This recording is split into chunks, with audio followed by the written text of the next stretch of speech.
હવે રાજ્યની ખાનગી સ્કૂલો ફી બાબતે પોતાની મનમાની કરી શકે તેમ નહીં, કારણ કે તાજેતરમાં જ એક નિર્ણય લેવામાં આવ્યો છે, જે નિર્ણય અંગે આ સમાચાર સામે આવી રહ્યા છે, જેમાં રાજ્યની ખાનગી સ્કૂલો ફી બાબતે પોતાની મનમાની નહીં કરી શકે।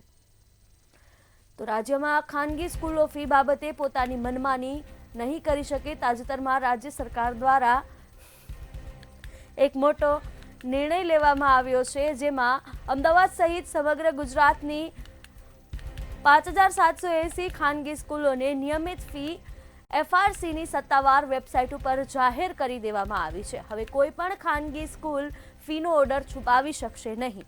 હવે વાલીઓ અને વિદ્યાર્થીઓ ઘરે બેઠા જ વેબસાઇટ પર જે તે સ્કૂલની મંજૂર કરેલી ફી જોઈ શકશે।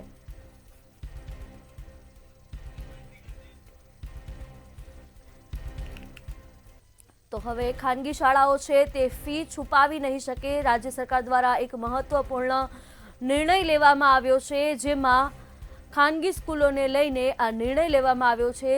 ખાનગી સ્કૂલોની ફી એફઆરસીની વેબસાઇટ પર જાહેર કરવી પડશે અને વાલીઓ પણ ખાનગી સ્કૂલોની ફી જોઈ શકશે। હવે કોઈ પણ ખાનગી સ્કૂલ ફીનો ઓર્ડર છુપાવી શકશે નહીં। રાજ્ય સરકાર દ્વારા મહત્વનો નિર્ણય લેવામાં આવ્યો છે, જેમાં ખાનગી સ્કૂલો હવે પોતાની ફી છુપાવી શકશે નહીં। વાલીઓ અને વિદ્યાર્થીઓ ઘરે બેઠા જ મંજૂર ફી વેબસાઇટ પર જોઈ શકશે। તમામ શાળાઓની નક્કી થયેલી ફીસ જે છે એના ઓર્ડર એ ખાસ કરીને પબ્લિક માટે તેઓ જાણી શકે, જોઈ શકે તે માટે મૂકવામાં આવ્યા છે। ગુજરાત સરકારના શિક્ષણ વિભાગ દ્વારા આપવામાં આવેલી આ સૂચનાથી વાલીઓમાં ખાસ કરીને એક અવેરનેસ આવે, જાણકારી આવે અને કઈ શાળાની કેટલી ફીસ છે ઘરે બેઠા પણ એ જોઈ શકે તેવા શુભ આશયથી પારદર્શિતા જે સરકારની જે ખાસ નીતિ છે એના દ્વારા તમામ વાલીઓને અવગત કરવા માટે ડેશબોર્ડ ઉપર આ તમામ ફીસના ઓર્ડર મૂકવામાં આવેલા છે।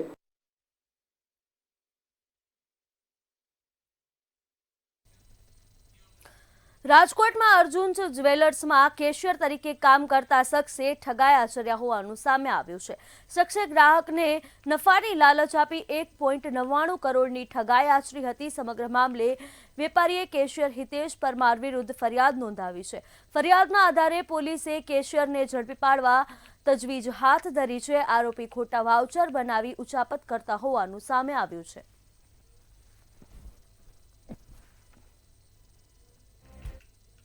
તે બાબતે તેના કેશિયર હિતેશભાઈ શૈલેષભાઈ પરમાર રહે બોરસદ જિલ્લો આણંદ નાવે પબ્લિકને ટૂંકમાં જે ગ્રાહકોને વાક ચાતુર્યથી પોતાના વિશ્વાસમાં લઈ અને અલગ અલગ ગ્રાહકો પાસેથી રૂપિયા લઈ ખોટા વાઉચરો બનાવી તેમજ જ્વેલર્સની શોરૂમમાંથી સોનાની ગિન્નીઓ લઈ અને કુલ 1,99,67,000નો ઉચ્ચાપત તેમજ વિશ્વાસઘાત કરી ગુનો કરેલ છે। ફરિયાદને બીએનએસ કલમ 316(4), 336(2), 336(3), 338 તેમજ બીએનએસ કલમ 340(2) મુજબ ગુનો દાખલ કરી આગળની તપાસ ચાલુ છે। ફરી એક વખત ઊંચી સ્કીમ દેવાના બહાને કહી શકાય કે છેતરપિંડી આચરવામાં આવી છે। અર્જુન જ્વેલર્સના આપણે દ્રશ્ય દેખાડવા માંગીશ। અર્જુન જ્વેલર્સમાં અલગ અલગ જે સ્કીમ છે એ સ્કીમ છે તે આપીને હિતેશ પરમાર નામનો જે કેશિયર છે ગ્રાહકો પાસેથી 1,99,00,000 રૂપિયા છેતર્યા અને ખાસ તે ક્યાંક ને ક્યાંક નાસી ગયો છે અને તેને જ લઈને તાલુકા પોલીસ સ્ટેશન ખાતે ફરિયાદ છે તે નોંધવામાં આવી છે। ચોક્કસથી કહી શકાય કે ફરી એક વખત મોટું જે કૌભાંડ છે તે આચરવામાં આવ્યું છે। અર્જુન જ્વેલર્સ મવડી વિસ્તારમાં આવેલું છે અને ખૂબ જ નામાંકિત આ જ્વેલર્સ છે અને કહી શકાય કે મનીષ ગાડિયા કે જે પોતે અર્જુન જ્વેલર્સના માલિક છે તેમના દ્વારા જે ફરિયાદ છે તે નોંધવામાં આવી છે। હાલ પોલીસ દ્વારા તપાસ છે તે શરૂ કરવામાં આવી છે।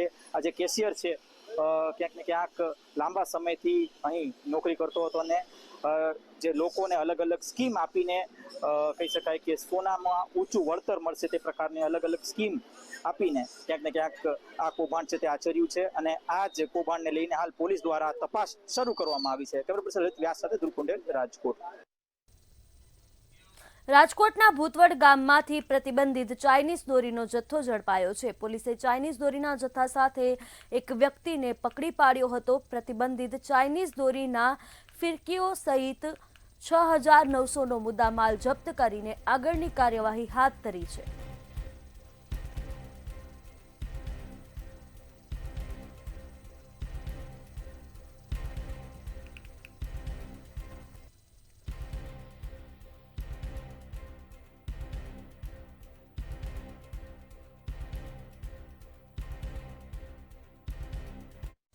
આગળ જામનગરથી સમાચાર સામે આવી રહ્યા છે, જ્યાં જામનગરમાં કોર્પોરેટર અસલમ ખિલજી પર હુમલો થયો છે. જામનગરથી આ સમાચાર, જેમાં અસલમ ખિલજી જે કોર્પોરેટર છે તેના પર હુમલો થયો છે. આ હુમલાની વિગતો સામે આવી રહી છે જામનગરથી, જેમાં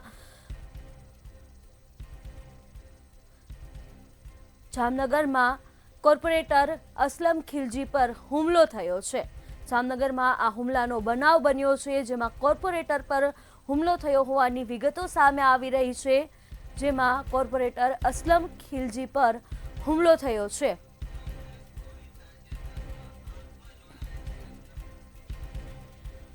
તો કોંગ્રેસ છોડીને થોડા દિવસો પહેલા જ આપમાં જોડાયા છે અસલમ ખિલજી, જેમના પર આ હુમલો થયો છે અને તેમને સારવાર અર્થે હોસ્પિટલ ખસેડવામાં આવ્યા છે. જામનગરમાં આ બનાવ બન્યો છે, જેમાં મહાનગરપાલિકા નજીક અજાણ્યા શખ્સોએ કોર્પોરેટર અસલમ ખિલજી પર હુમલો કર્યો છે. આ વિગતો સામે આવી રહી છે જામનગરથી, જેમાં કોર્પોરેટર અસલમ ખિલજી પર હુમલો થયો હોવાનું સામે આવ્યું છે અને તેમને સારવાર અર્થે હોસ્પિટલ ખસેડવામાં આવ્યા છે. કોંગ્રેસ છોડી તાજેતરમાં જ આપમાં જોડાયા છે અસલમ ખિલજી. મહાનગરપાલિકા નજીક અજાણ્યા શખ્સોએ તેમના પર હુમલો કર્યો છે. પૂર્વ વિપક્ષીય નેતા અને વર્તમાન કોર્પોરેટર છે અસલમ ખિલજી, જેમાં મહાનગરપાલિકા નજીક તેમના પર હુમલો થયો છે. પૂર્વ વિપક્ષી નેતા અને વર્તમાન કોર્પોરેટર છે તેઓ ઘાયલ અસલમ ખિલજીને જીજી હોસ્પિટલ સારવાર અર્થે ખસેડવામાં આવ્યા છે. તો જામનગરથી આ સમગ્ર મામલો સામે આવ્યો છે, જેમાં અસલમ ખિલજી પર હુમલો થયો છે. વધુ વિગતો સાથે સંવાદદાતા હિરેન ગાંધી ફોનલાઈન પર જોડાઈ ચૂક્યા છે. જી હિરેન, જામનગરમાં કોર્પોરેટર પર હુમલો થયો છે, શું છે વિગતો? ખાસ કરીને જ્યારે કોર્પોરેટર અસલમ ખિલજી મહાનગરપાલિકાએ આવેલા હતા, હાલ ત્યાંથી બહાર નીકળી અને ઘર તરફ જતા હતા, ત્યાં રોડ ઉપર જ આ બનાવ બનેલો છે. અને આ દરમિયાન રોડ ઉપર જ તેમને ઊભા રાખી અને 4 થી 5 શખ્સો દ્વારા એના પર હુમલો કરવામાં આવેલો હતો.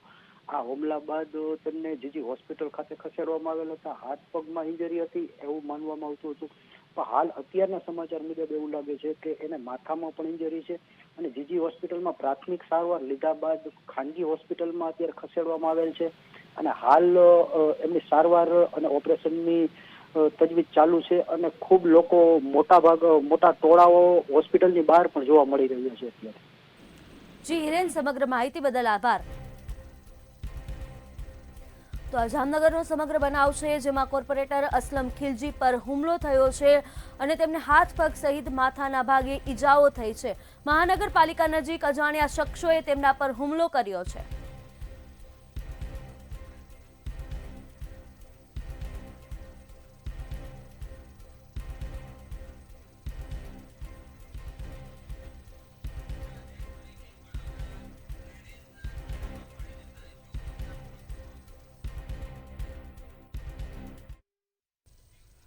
વડોદરામાં ડ્રેનેજના ખાડામાં પડી જતા યુવકનું મોત થયું હતું, તેને લઈને આ વિગતો સામે આવી રહી છે, જેમાં મ્યુનિસિપલ કમિશનર દ્વારા કડક પગલાં લેવામાં આવ્યા છે. તો મ્યુનિસિપલ કમિશનરે કડક પગલાં લીધા છે અને આ મામલો સામે આવ્યો છે, જેમાં એડિશનલ આસિસ્ટન્ટ એન્જિનિયરને સસ્પેન્ડ કરવામાં આવ્યા છે. નાયબ કાર્યપાલ ઇજનેર હરિકૃષ્ણને પણ સસ્પેન્ડ કરવામાં આવ્યા છે. સોકોઝ નોટિસ ફાળવવામાં આવી છે. આ સમાચાર સામે આવી રહ્યા છે વડોદરાથી, જેમાં ડ્રેનેજના ખાડામાં પડી જતા યુવકના જે મોતનો મામલો હતો તેમાં મ્યુનિસિપલ કમિશનરે કડક પગલાં લીધા છે અને સસ્પેન્ડ કરવામાં આવ્યા છે. એડિશનલ આસિસ્ટન્ટ ઇજનેર અતુલ ભલગામિયાને સસ્પેન્ડ કરાયા છે. નાયબ કાર્યપાલ ઇજનેર હરિકૃષ્ણ મનાનીને પણ સોકોઝ નોટિસ આપવામાં આવી છે. ડ્રેનેજની કામગીરી દરમિયાન જે ઢાંકણું ખુલ્લું હતું તેમાં પડી જતા યુવકનું મોત નીપજ્યું હતું, જે બાદ મ્યુનિસિપલ કમિશનરે કડક પગલાં લીધા છે.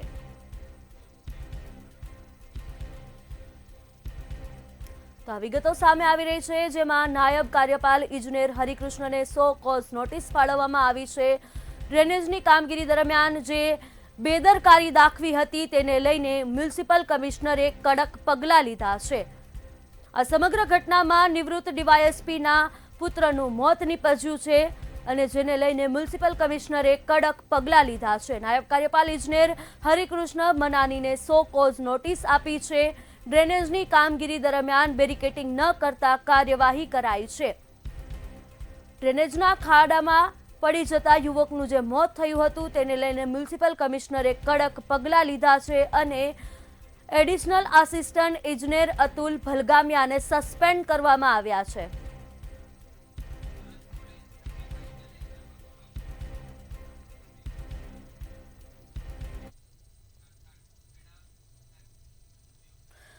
ફર્સ્ટ આવી રહી છે અને તેને લઈને સુરત પોલીસ મક્કમ જોવા મળી છે. આ વિગતો સામે આવી રહી છે સુરતથી, જેમાં 31ને લઈને સુરત પોલીસ મક્કમ જોવા મળી છે અને તેમના દ્વારા કાર્યવાહી હાથ ધરાઈ છે. સુરત પોલીસ 31ને લઈને મક્કમ. પોલીસ કમિશનર અનુપમસિંહ ગેહલોતનું નિવેદન સામે આવ્યું છે. કાયદાનું ઉલ્લંઘન કરી ઉજવણી કરવામાં ન આવે તેવી સ્પષ્ટ સૂચના આપવામાં આવી છે. 13 જેટલા સ્થળો પર 31 પાર્ટીનું આયોજન છે, જેમાં 31ના રોજ 7000 પોલીસ જવાનો હાજર રહેશે અને કાયદાનું ઉલ્લંઘન ન થાય તેનું ખાસ ધ્યાન રાખવા માટે કહેવામાં આવ્યું છે. ડ્રોનથી નજર રાખવામાં આવશે. કાયદાનું ઉલ્લંઘન ન થાય તે માટે કડક સૂચના આપવામાં આવી છે. વૈજ્ઞાનિક પુરાવા સાથે કાર્યવાહી કરવામાં આવશે. આવનાર 31 ડિસેમ્બરના રાત્રે અને 1 જનવરી 2026ના સેલિબ્રેશન કરવા માટે अपना सूरत शहर में अलग अलग विस्तारों में अपना जो है लोग जो एंजॉय करता હોય છે जो અને अलग अलग विस्तारों में નીકળી મોટી સંખ્યામાં ભેગા બી થતા હોય છે. અમુક જગ્યાઓ એવા હોય છે, અમુક હોટલ્સ હોય, પાર્ટી પ્લોટ હોય, ત્યાં બી જો મંજૂરી લઈને જો સેલિબ્રેટ કરતા હોય છે. તો આ સમગ્ર પૂરી વ્યવસ્થાઓના તૈયારી રૂપે અને લોકો સેલિબ્રેટ કરે, પરંતુ એવા કોઈ કૃત્યો નહીં કરે જો કાયદાના ઉલ્લંઘન કરતા હોય, સાથોસાથ કોઈ બીજાને કોઈ તકલીફ આપતા હોય. એના ધ્યાનમાં રાખીને અલગ અલગ પ્રકારના અમે લોકો જાહેરનામા કરેલા છીએ, જેમાં અમુક અમુક વિસ્તારોમાં જો રૂટ ડાયવર્સનના બાતો છે, અમુક જો રિસ્ટ્રિક્શન છે. જેટલા બી અત્યાર સુધી કુલ 13 જેટલા જગ્યા ઉપર જો આયોજન કરવા માટે જો અરજીઓ મળી છે, જેની પ્રક્રિયાઓ હવે ચાલુ છે. આ સમગ્ર વ્યવસ્થા ખૂબ સારી રીતે જાય એના માટે છેલ્લા લગભગ અઠવાડિયાથી તૈયારીઓ ચાલુ છે પોલીસની.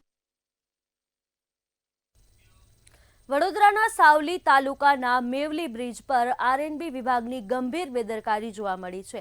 જર્જરિત પુલ પર માત્ર દેખાવ પૂરતું કામ કર્યું હોવાના આક્ષેપ કરવામાં આવ્યા છે. ઊંચી રેલિંગ લગાવવામાં આવી, પરંતુ રેલિંગની નીચેથી ટ્રક ડમ્પર બેફામ દોડી રહ્યા છે, જેને લઈ ગમે ત્યારે મોટી દુર્ઘટનાનો ભય લોકોમાં સતાવી રહ્યો છે. કરણ નદીના બ્રિજ ઉપર ઊભા છે.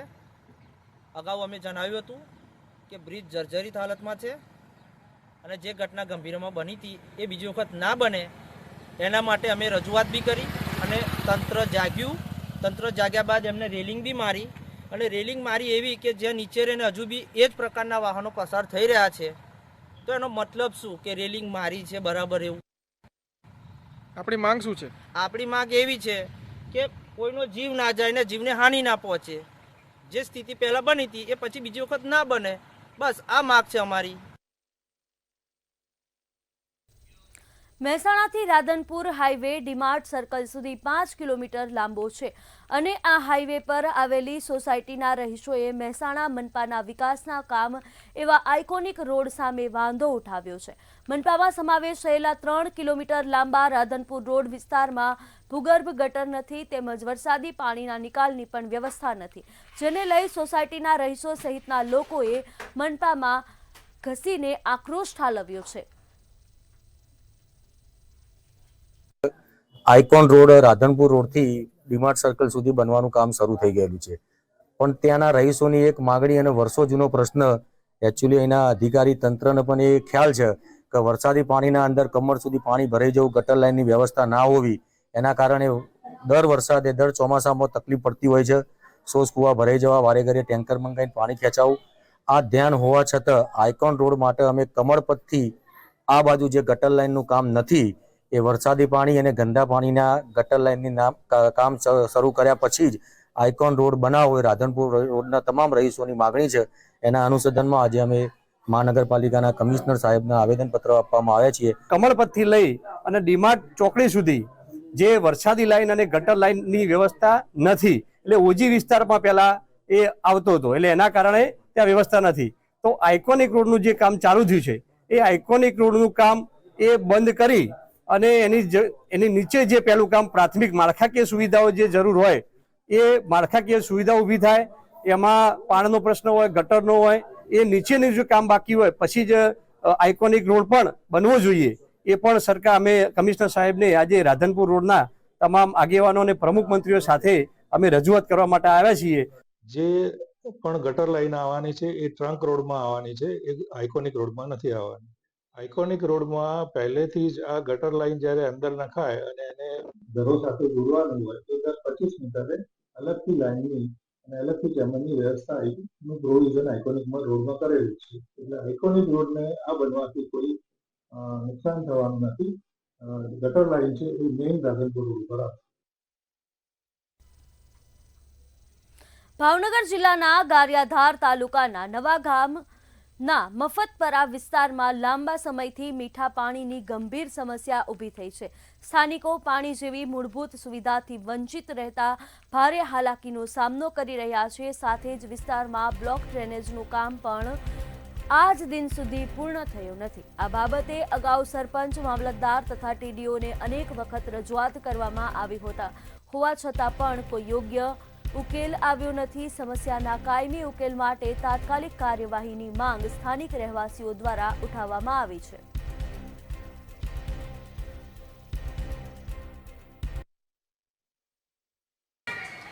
આજરોજ નવાગામના અરજદારો ત્યાં મીઠું પાણી આવતું નથી એવી રજૂઆત માટે આવ્યા હતા. અગાઉ એક લેખિત રજૂઆત કરીએ છીએ. આ માટે અમે ગ્રામ પંચાયત પાસે સ્થળ ચકાસણી કરી અને જરૂર જણાય જો પંચાયતને જણાવશું કાર્યવાહી માટે. નહીં કરે તો એના માટે અમે એક્શન લઈશું. આશાબેન સરવૈયા, અમારે ગામમાં કોઈ પણ સુવિધા નથી. મીઠા પાણીની સુવિધા નથી, બ્લોક નથી, ગામમાં કોઈ પણ એમ કે મફતપરામાં કોઈ સુવિધા ન આવે. કેમ મફતપરામાં માણસો નથી રહેતા? એમ નહીં, એક સુવિધા સરપંચ તો હસોડો ધ્યાન દેતો નથી. અમે પહેલી વાર આવ્યા મામલતદારમાં તો એણે એમ કીધું લેખિત લેતા આવો. 30-40 બાયું આવ્યા હતા તો એણે કીધું લેખિત. અમે લેખિત અરજી આપી, છતાંય 15 દિવસ થયા કોઈ પણ પગલું ભરવામાં આવ્યું નથી. ભાવનગરમાં સિટી બસ સેવા બંધ વચ્ચે હવે પ્રધાનમંત્રી ઈ બસ સેવા શરૂ થવા જઈ રહી છે. કેન્દ્ર સરકાર દ્વારા ભાવનગરને 100 ઇલેક્ટ્રિક બસ આપવાની મંજૂરી આપવામાં આવી છે, જેમાંથી પ્રથમ તબક્કામાં 40 ઇલેક્ટ્રિક બસ ભાવનગરને ફાળવી દેવામાં આવી છે. ત્યારે ટોપ 3 સર્કલ નજીક બનાવવામાં આવેલા ઇલેક્ટ્રિક બસ ડેપો ખાતે આધુનિક સુવિધાવાળી 10 બસ આવી પહોંચી હતી. ત્યારે મનપાના મેયર અને સ્ટેન્ડિંગ ચેરમેને મુલાકાત લીધી હતી. 40 બસો આપવાના છે, એમાંથી અત્યારે લગભગ 20 બસો ભાવનગર પહોંચી ગઈ છે, 20 બસો છે એ ઓન વે છે અને 100 બસના સંકલ્પ સાથે 100 બસ ફાળવવાના સરકારના કોલ સાથે અત્યારે પ્રાથમિક તબક્કામાં પહેલા તબક્કાની અંદર 40 બસો આપવાનું નિયત થયેલું છે. મને ગૌરવ સાથે કહેવું છે કે ગુજરાત રાજ્યની અંદર સૌથી પહેલો ઈ બસ સ્ટેશન ઊભું કરવાનું કામ ભાવનગર મહાનગરપાલિકાએ કર્યું છે. આમાં ભાવનગરની અંદર 17 પ્રકારના રૂટો, જે 17 અલગ અલગ રૂટો કરીને આ બસો ભાવનગરના તમામ એરિયાઓમાં તમામ વિસ્તારોની અંદર ચાલે એના માટેનું અમારું પ્લાનિંગ છે.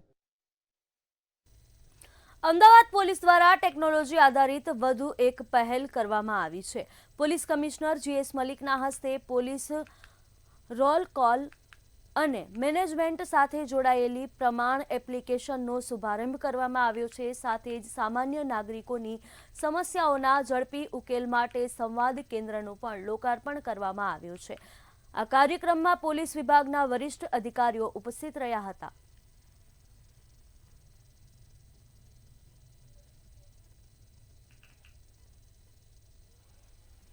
પછી પોતાના મોબાઈલમાં આ એપ મારફતે એ આપના પંચિંગ કરશે. એની જે લાઈવ લોકેશન ગૂગલની છે એ સર્વરમાં જશે. એવી રીતે જ્યારે ડ્યુટી પૂર્ણ કર્યા પછી એ આપના લોગ આઉટ કરશે અને એની લોકેશન સર્વરમાં જશે. એનાથી એના જે 8 કલાક ડ્યુટી કરવાની છે એના આપણે કહી શકાય કે આપણે મોનિટર સ્ટ્રોંગલી કરી શકીએ. અમદાવાદ શહેર જિલ્લા શિક્ષણ અધિકારી દ્વારા પ્રોજેક્ટ સારથી ચલાવવામાં આવી રહ્યો છે. તે અંતર્ગત વિદ્યાર્થીઓને લંચ બોક્સમાં પૌષ્ટિક અને હેલ્ધી ફૂડ લાવવા બાબતે જિલ્લા શિક્ષણ અધિકારીએ સ્કૂલોને તાકીદ કરી છે. તેમજ બાળકો લંચમાં ખોરાક અને નાસ્તો લાવે તેની ચકાસણી શાળાઓએ કરવી જોઈએ તે માટે જિલ્લા શિક્ષણ અધિકારીએ સ્કૂલોને પરિપત્ર કર્યો છે. હમણાં એમ્સ દિલ્હીમાં જે ઘટના બની અને એક 16 વર્ષની દીકરી જંક ફૂડ ખાવાને કારણે એનું ડેથ થયું, એ જોતા અમે વધારે ડીપમાં જઈ પ્રોજેક્ટ સારથીને થોડુંક વધારે સારી રીતે ફૂડ અને ન્યુટ્રિશનલ ડાયટની સમજ તમામ શાળાઓમાં વાલીઓને આપવામાં આવે, વિદ્યાર્થીઓને આપવામાં આવે, ડૉક્ટર્સ દ્વારા ગાઈડન્સ આપવામાં આવે, શાળા પોતાની આજુબાજુના ડૉક્ટર્સને પણ શાળા કક્ષાએ બોલાવી ગાઈડન્સ આપે તે પ્રકારનું આયોજન તમામ શાળાઓને કરવા માટે સૂચના આપી છે. સાથે સાથે ક્રોસ ચેકિંગ પણ લંચ બોક્સ કે બ્રેકફાસ્ટ જે લઈને બાળકો આવતા હોય છે તેનું કરવા માટે પણ જણાવ્યું છે. જૂનાગઢના ઢાલ રોડ વિસ્તારમાંથી ગેરકાયદેસર કતલખાનું ઝડપાયું છે. પોલીસે બાતમીના આધારે પાડાવાલા ચોકના રહેણાંક મકાનમાં દરોડા પાડ્યા હતા. રેડ દરમિયાન 31 જેટલા મૂંગા પશુઓને બચાવવામાં આવ્યા છે. પોલીસે 12 આરોપીઓની ધરપકડ કરી વધુ તપાસ હાથ ધરી છે. આરોપી પાસેથી મોબાઈલ અને રોકડ સહિત 5.50 લાખનો મુદ્દામાલ કબજે કરવામાં આવ્યો છે. કે જૂનાગઢ કોર્પોરેશન વિસ્તારમાં આવેલા ઢાલ રોડ પાડાવાલા ચોક રહેણાંક વિસ્તારમાં કેટલાક શખ્સો ગેરકાયદેસર રીતે પશુઓની કતલ કરી અને કતલખાનું ચલાવી રહેલ છે. આ હકીકતને ધ્યાને રાખી એલસીબી તથા એસઓજીની અલગ અલગ ટીમો બનાવી પીઆઈ શ્રી જાતે આ ટીમોને લીડ કરી અને આ જે પાડાવાલા ચોકનો જે રહેણાંક વિસ્તાર છે ત્યાં અલગ અલગ મકાનો અને જે ખુલ્લા ચોક છે તે વિસ્તારમાં રેડ કરી કુલ 31 પશુઓનો જીવ બચાવેલા. આ રેડ દરમિયાન છે કુલ 9 કુવાડી, 14 ચરી, હિસાબની ડાયરી, મોબાઈલ ફોન, રોકડ 70,000 રૂપિયા, કુલ મળીને 5,48,000નો મુદ્દામાલ છે એ કબજે કરવામાં આવેલો છે. ગુજરાત એટીએસે ડ્રગ્સ માફિયાઓ વિરુદ્ધ વધુ એક મોટી સફળતા મેળવી છે. ગુજરાત એટીએસે જયપુર પોલીસ સાથે મળીને રાજસ્થાનના ભિવાડી ઇન્ડસ્ટ્રીયલ વિસ્તારમાં આવેલી એક ફેક્ટરીમાં ગુપ્ત દરોડા પાડ્યા હતા. આ સર્ચ ઓપરેશન દરમિયાન ગેરકાયદેસર રીતે ઉત્પાદિત સાયક્લોટ્રોપિકનો મોટો જથ્થો મળી આવ્યો હતો. આ સાથે જ મોટા પ્રમાણમાં અલ્પ્રાઝોલમ પ્રિક્સર કેમિકલ પણ મળી આવ્યું છે. એટીએસે ગેરકાયદેસર ઉત્પાદિત સાયક્લોટ્રોપિકનો 22 કિલોનો જથ્થો જપ્ત કર્યો છે. એટીએસે ઉત્તર પ્રદેશના 3 શખ્સોની ધરપકડ કરી એનડીપીએસ એક્ટ હેઠળ ગુનો નોંધી આરોપીઓની પૂછપરછ હાથ ધરી છે.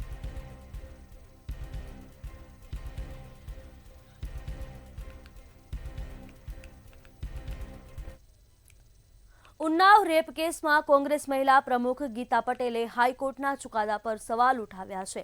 પીડિતાને સુપ્રીમ કોર્ટથી મળેલા સ્ટે બાદ ન્યાયની આશા ફરી જાગી છે. ત્યારે કોંગ્રેસ મહિલા પ્રમુખ ગીતાબેન પટેલનું નિવેદન સામે આવ્યું છે. આ ચુકાદો ખૂબ અન્યાય ભર્યો છે. આ ચુકાદો ખરાબ છે. આ દરેક મહિલાઓ માટે દુઃખદાયી ચુકાદો હતો કે એકવાર કોઈ ગુનેગારને જન્મટીપની સજા થઈ હોય અને એને પછી રહ્યા કરવાની વાત આવે ત્યારે એ ખરેખર ખોટી વાત છે. અને આ ચુકાદાને લઈ અને ફરી પાછું સુપ્રીમ કોર્ટની અંદર આની ન્યાયની માંગણી કરતા આજે સુપ્રીમ કોર્ટે સમગ્ર કેસને ધ્યાનમાં રાખી પીડિતાના ન્યાય માટે સુપ્રીમ કોર્ટે આ ચુકાદા ઉપર સ્ટે લાવવાની વાત કરી છે અને સ્ટે આપ્યો છે. મેટ્રો 10માં હાલ બસ આટલું જ. વધુ સમાચાર માટે જોતા રહો મંતવ્ય ન્યૂઝ. નમસ્કાર.